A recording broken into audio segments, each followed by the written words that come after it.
as we mentioned, the things that are considered by the General Assembly, many are concluded there. Others have to be submitted to the presbyteries. One of those is what we just heard from Cotrelia about, is the adoption of new documents to go in our Book of Confessions. That's the most extensive process is required for that. Not only does it have to pass this General Assembly we just had, it has to be approved by a majority of the presbyteries, and then it has to pass another meeting of the General Assembly as well. Now, all that will be coming before us in the coming year is the Belhar Confession. This would be the only the second new document to be adopted in our Book of Confessions in the history of our reunited church. So it's be a very significant year in the history of Presbyterianism.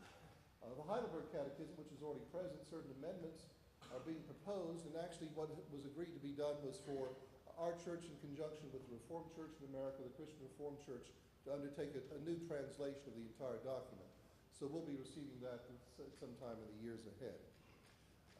Also on the issues of the human sexuality was discussed.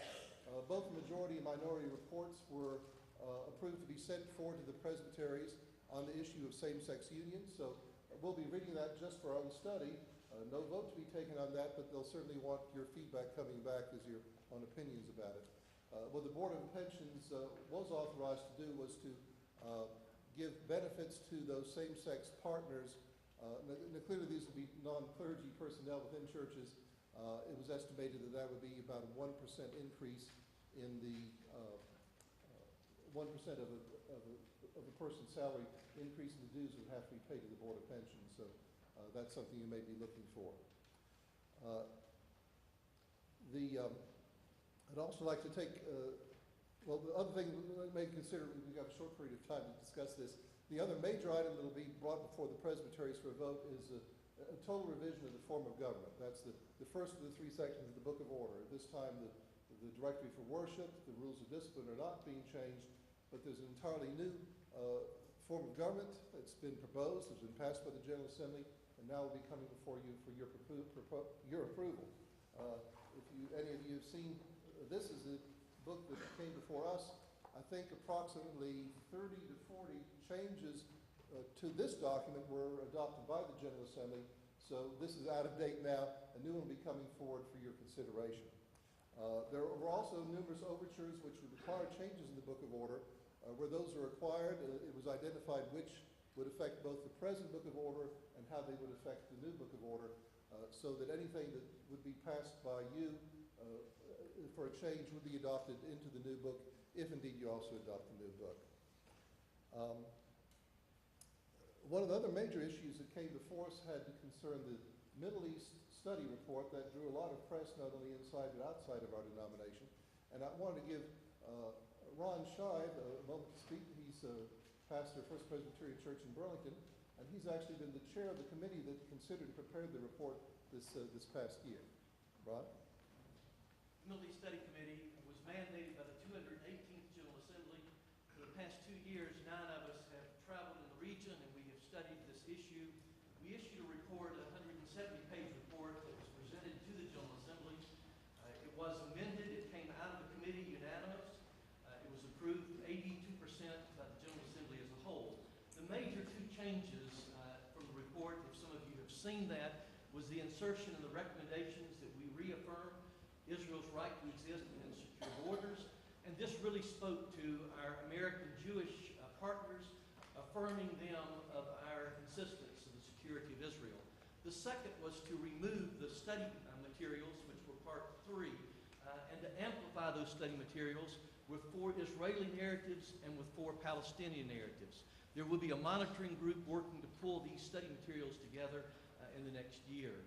The important thing for you to note is the General Assembly has set aside 2010 to 2012 as a period of time for all congregations, for presbyteries, to study the Middle East, and particularly the Israel-Palestine conflict.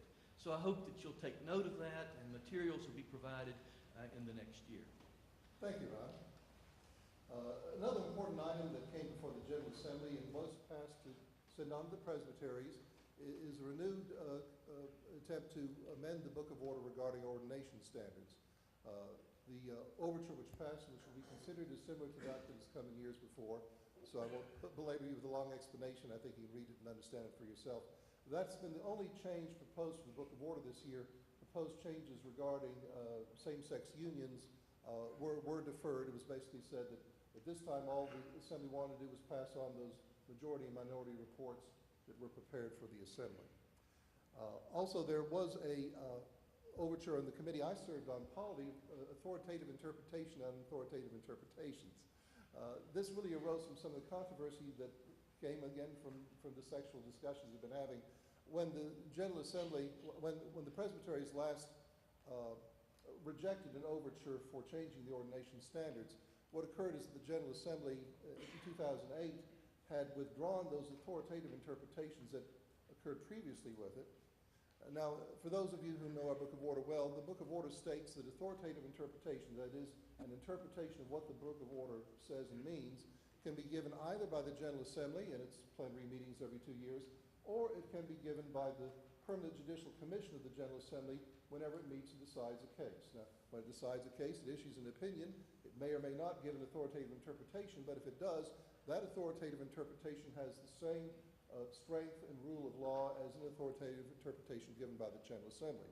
But the important thing to note is that any authoritative interpretation is always subservient to, does not carry the authority of the Book of Order itself. So ultimately it is the Book of Order, and of course above that the Scripture and the confessions that govern our church.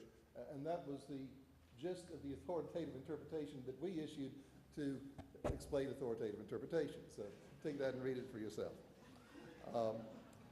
We're running out of time here, so the other thing that I think will want to be considered is that a new commission has been appointed that could restructure the entire Presbyterian Church. It has authority to create, merge, divide presbyteries and synods with their consent.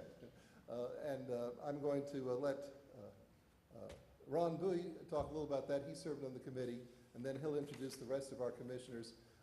Do be looking out in your churches for something that looks like this. It just came to me by email yesterday, and it is a 16-page summary of everything the General Assembly did, so they can read that at home, and you won't need to sit here and listen anymore.